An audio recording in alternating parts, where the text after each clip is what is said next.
Hi, this is Kelly, and you're listening to Two Broads Talking Politics, the podcast where two Midwestern moms talk progressive politics and political activism with guests that include authors, activists, candidates, and more. On today's episode, we're talking national security. We have three congressional candidates with significant national security experience. In the first segment, you'll hear Elissa Slotkin, who's running for Congress in the Michigan 8th District. In the second segment, you'll hear from Mark Osmack, who's running for Congress in the Missouri 2nd District. And in the third segment, you'll hear from Omar Siddiqui, who's running for Congress in the California 48th District. But first, I'm thrilled to introduce you to our new theme song, which we are using by permission of the band. This band is called Imunuri, and I think you're going to love them. This song is off their new album, Elephant-Shaped Trees, and the song is called Are You Listening? We're only going to play about 20 seconds at the beginning for our theme song, but if you stay tuned till the end of the episode, you can hear the full song. It's well worth a listen.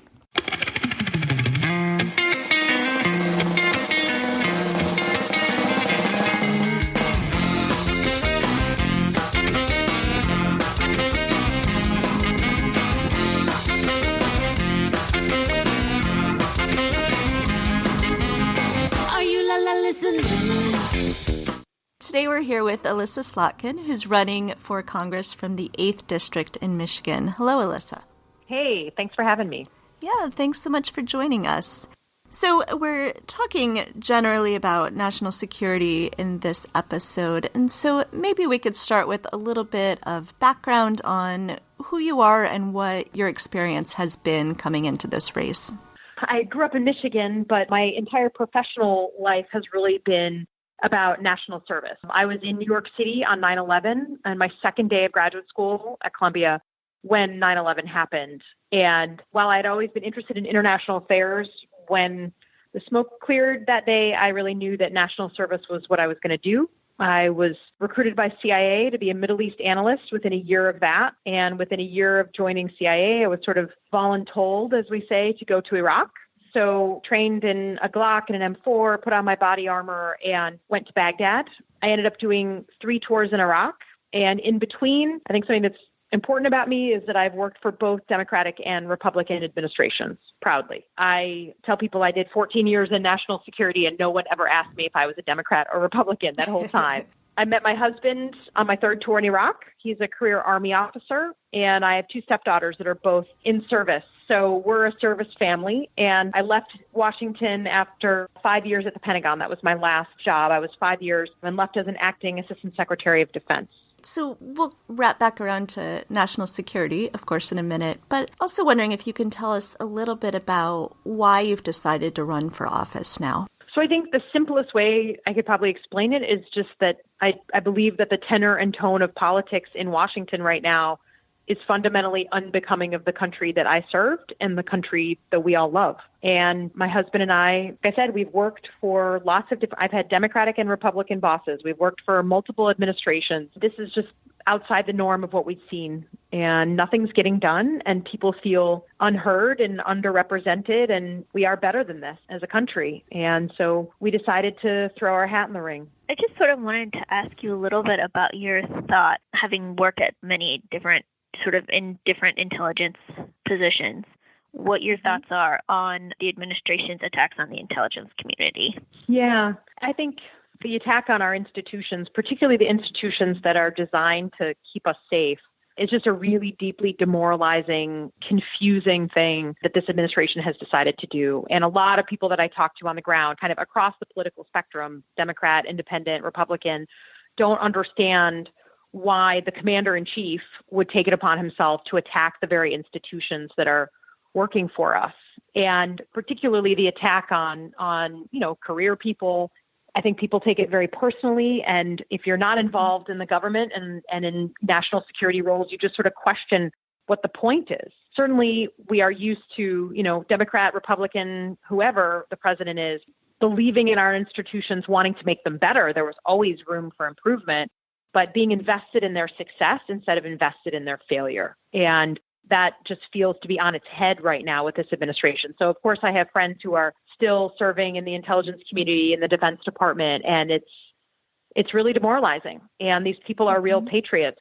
to continue to work, continue to do their job, to just keep their nose to the grindstone despite the commander-in-chief attacking their institutions and their work. What do you think that you in Congress would be able to do to counteract that a little bit? Yeah, well, first of all, I think it's important, just looking across the country, the number of people who are veterans, who have a national security background, who have a service background of some kind, the number of candidates we have running for office with that kind of background can only be good, right?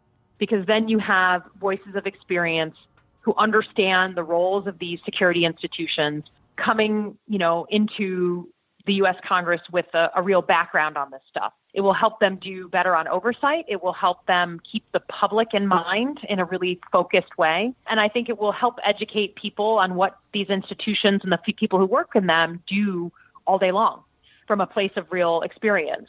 So I think that's a positive thing. And I think also, once you've worked in the national security world, it allows you to kind of call bull on things when people are throwing language around, throwing criticism around, and it's just not based in fact. It's important to have credible voices, particularly on the Democratic side, that can push back and say from experience that, no, that's actually not how it's done, or that's not how we approach things, and call bull on something when we know it's not factual.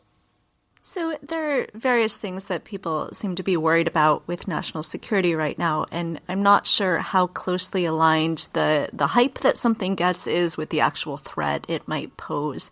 What are the areas of national security that you think are worrisome right now, or things that we should be maybe really paying attention to?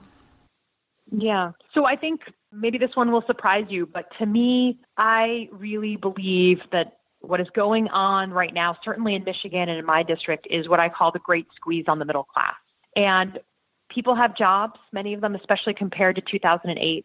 But between wage stagnation and the price of everything else going up, particularly healthcare, prescription drugs, tuition, people cannot get ahead. They cannot save when they want to save. They can't help their kids with college. They can't prepare for retirement.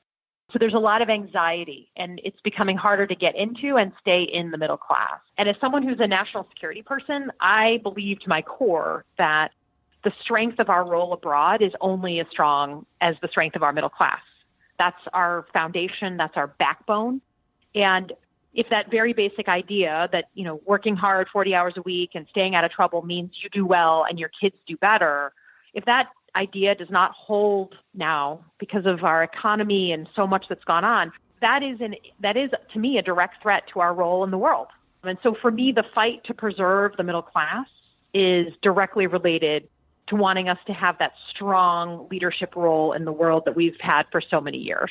So that's, to me, is a direct connection between things going on here and things going on internationally.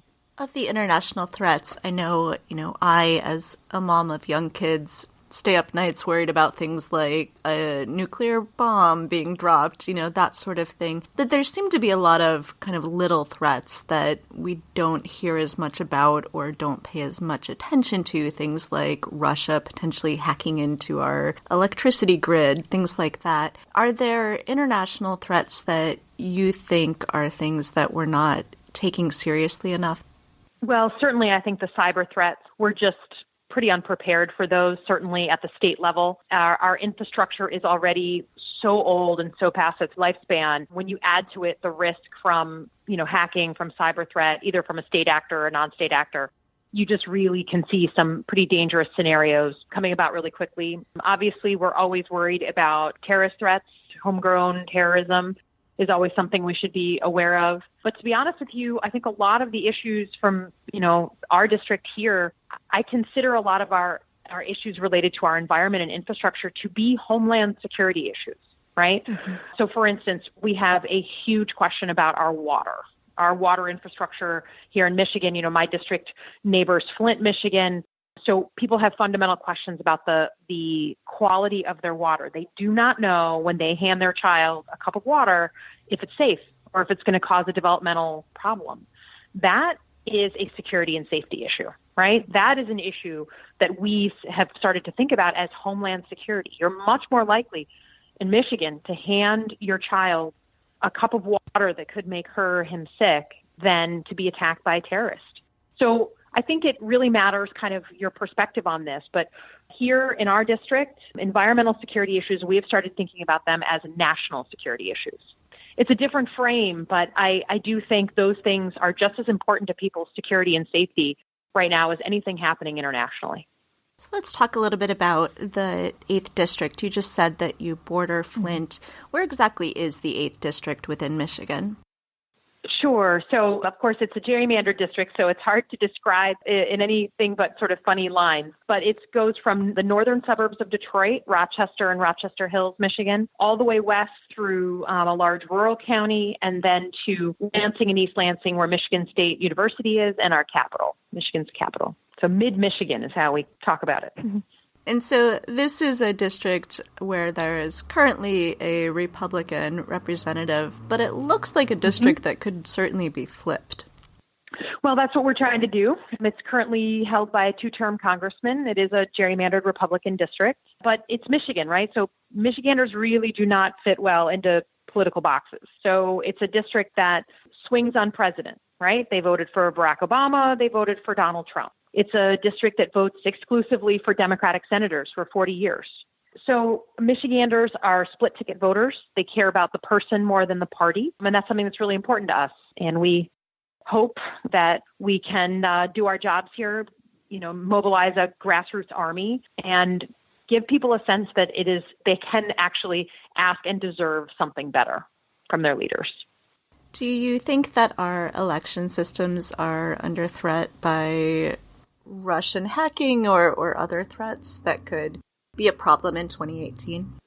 Yes, I think, while I have a lot of respect for Robert Mueller and want him to finish his report, and to me, that's sort of the important definitive report on collusion, if there is any, with the Trump administration. We know that the Russians have attempted to sow chaos in our elections. Certainly that's their playbook. I've seen for years them use in Eastern Europe in elections there.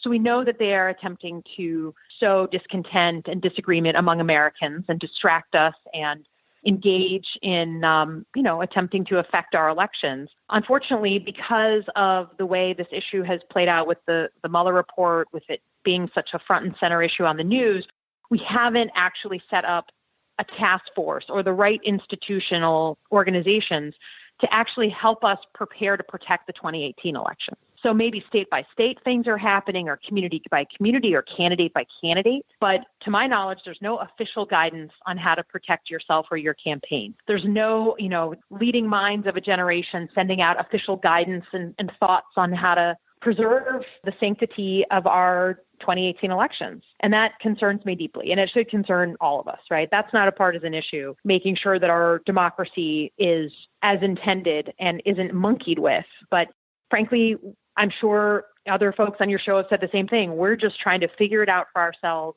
using the best commercially available protection we can get and just staying smart. But I surely wish there was more than that I had to rely on to make sure our campaign stays safe. As a former intelligence official, is there anything that you could think of that would be an effective way, some effective steps that the United States could take to prevent meddling in the future? So I think there's lots of steps, and certainly I've tried to ask as many smart people on these topics as I can to, inform ourselves. I just think I'm still piecing things together, and I have the national security background. The average candidate doesn't have nearly that kind of background. So even basic guidance like, hey, you should have two-step authentication on all your important accounts. I mean, very basic stuff like that I meet candidates every day who don't know that. So if there was some sort of official guidance that came out, the greatest minds of a generation from the national security world and the social media world got together to come up with some advice, that would be much, much of interest.